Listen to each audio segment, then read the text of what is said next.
Take us through like this roller coaster ride, and that's leading you today that you're only days away to like face Shogun in the main event. You know, my life, my career, everything, it's been a roller coaster ride for real, you know? And there's a reason why people wait 7 hours to get on the best roller coaster ride in the world, because it's fun, you know? You never know what's gonna happen. Like, there's a turn here, there's a drop here, you hear you going up to the top, and you don't know if you're gonna drop it, or you get to the top and you ride that for a little while, then you hit the deck.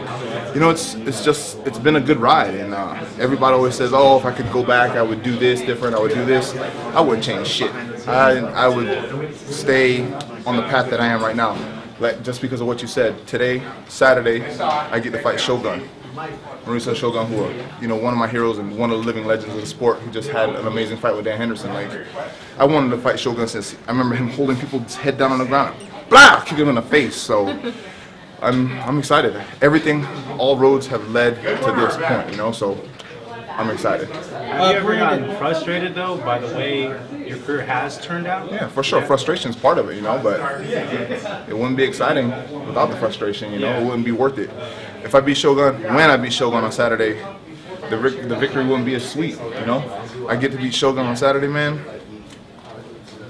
I don't know, you know what I mean? I don't know. I see it's building up, the emotion, because of what you've been through in your career and the ups and downs. Yeah, for sure. You mentally seen it. I could see you pretty much breaking down emotionally, tears coming out on that Saturday if you do win. I can see it happening, yeah. It's about to happen right now. Like, I'm fucking so pumped, man. Like, I've never put this much into my training. I've never put this much into my own stock before. Like, before, I've never put this much into training or caring about the sport or doing the things I'm supposed to be doing. Like, even my diet. You know, everybody else talks about their diet and stuff.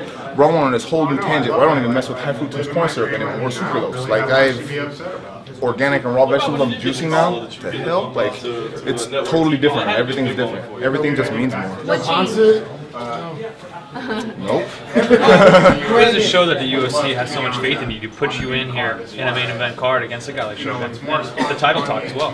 You know, it shows that I think the UFC likes the fact that I have balls. Because when they called and asked, I said yes, and my manager called them back right away. You know, there's no questions asked, no nothing. So I think they like the fact that I accepted it ASAP. Like, I didn't, no stipulations, no nada. Let's make this happen. And then I think that the UFC, Dana and Joe, they've been around me long enough. I've been with the UFC long enough that they know if the truth shows up that evening, we could make history on August 4th. You know, more ways than one. It can show that you never count somebody out. Not in this sport, man. You don't know what's gonna happen. So it's a good thing. It's a good thing. Shogun, of course, is an aggressive Muay Thai practitioner. You brought in Sean Yarborough. Do you feel like your Muay Thai skills stack up? And talk about him helping you. You know, Sean Yarborough, if you guys don't know, me and Sean go way back. When I say way back, I'm talking about back in the days in Virginia. Like, he was the very first person to ever punch or kick me in the face, or kick me in the leg, and kick me in my arms. You know, he was the very first person. So we brought Sean back out, and we just made, man, everything just feels right. Bringing Sean back out, Master Lloyd came out, you know, Coach Billy Scheibe even came in for a couple days.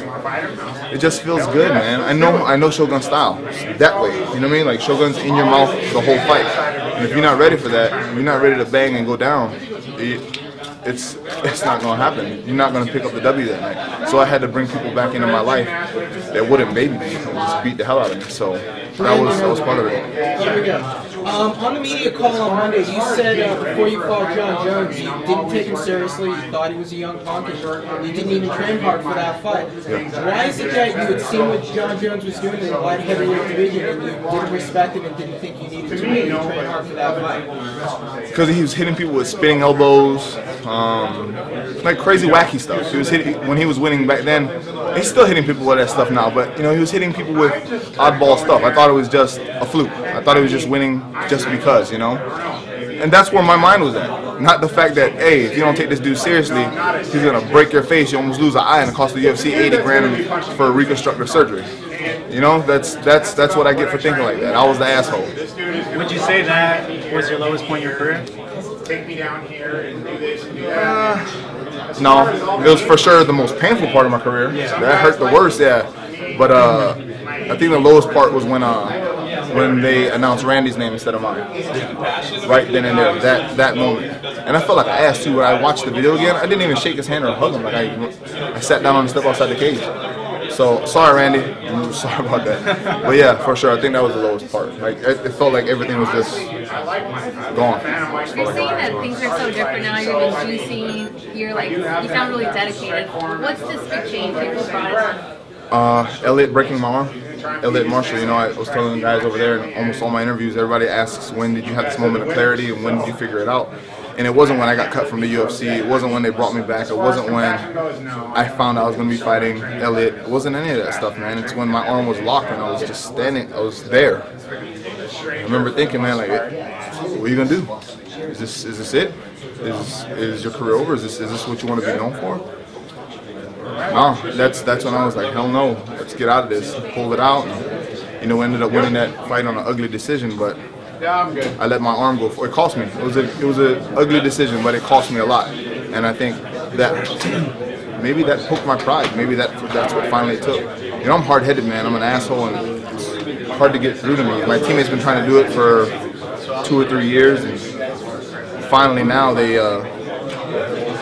see the change. And everybody wants to know why, and I honestly believe that was it. And that's what it took, man, for my arm to be broken for me to figure it out. Randy, did you have to skip Comic-Con to focus on preparing for this No, fight? I did not skip Comic-Con. But I only went for 1 day this time. I only went 1 day. Usually I go for 3 or 4, but no, I only went 1. Next year I'm going to go in a costume, man. What do you think about it? What costume? Yeah. Do you guys watch Bleach? Yes. Kurosaki Ichigo's final form. That's what I'm going to go as next year, yeah. I have to Google that. What did you think about the reaction from everybody when they announced that your fight against who was going to be, you know, for the #1 contender, and then Dana was forced to walk it back? What did you think about all that reaction? I think that part of it is more business related. You know, with all the social media, Facebook, Twitter, the internet, you know, all that stuff. Dana cares about the fans and cares about the fans' opinions, and if that's what the fans wanted, they got it. You know? Do I care? No, I don't give a damn. I just need to beat Shogun on Saturday night. Because all that heat was directed at you, dude. A lot of people on Twitter and stuff. Fuck them, I don't give a shit. Yeah. Come say to my face, I'll slap you. Yeah. That's why I'm, yeah. How about the support system that you have? When I saw you at dinner Monday night, you got a big group of core that's been with you through thick and thin, right? Through thick and thin, man. That's what really counts, man. It's like the people who started with you before you weren't shit, after you were at the top and fell back down, and then are still with you right now. Those are the people that count, man. And that's everybody at Alliance Training Center. All my training partners, all my coaches, my family, and my friends. And when I say friends, man, if you've been to my house, you're a friend. If you ain't been to my house, you're just an acquaintance. And if you don't know, you know what I mean? That's how it is. That's how it is. How has the city of San Diego rallied behind you up to the hype to this fight? It's been good, man. Like everybody, when I walk down the street, people say hi and say good luck, and you know they're all rooting for the hometown guy. Everybody wants to make sure that I'm training. They ask me how training's going. People are asking me what the hell are you doing here at Comic-Con. Man, I train in the morning. I can hang out right now in the afternoon. So it's been good, man. It's been good. San Diego's a good city. Brandon, after Dana announced that either you or Shogun would get the next shot, John Jones went on Twitter and posted shaking my head. What's your response to that? I went on Saturday night. You will be shaking your head, son.